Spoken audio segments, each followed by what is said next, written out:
నమస్కారం.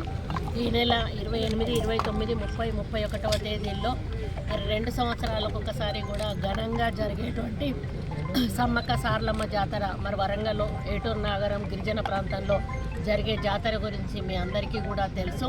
మరి గతంలో ఎప్పట్లాగానే ఉండేది కాబట్టి మామూలుగా ఏవో అరేంజ్మెంట్స్ చేసి భక్తులు వచ్చి వెళ్ళేవాళ్ళు, వాళ్ళకు సౌకర్యాలు కల్పించే వాళ్ళము.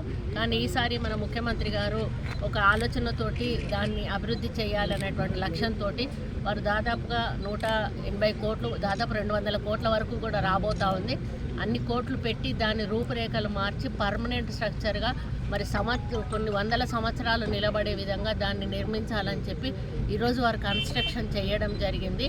దానితోటి ఎన్నో 800 సంవత్సరాల నుంచి కొలుస్తున్నటువంటి ఈరోజు ఆ వనదేవతలకు గిరిజన బిడ్డలు ఆనందంతో వాళ్ళు ఈరోజు చాలా సంతోషపడతా ఉన్నారు.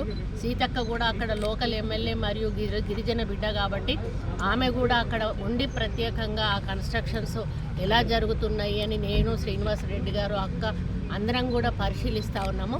అయితే ఈ 18, 19వ తారీఖు రోజు సీఎం గారి చేతుల మీదుగా దాన్ని ఓపెనింగ్ చేయించడం జరుగుతూ ఉంది.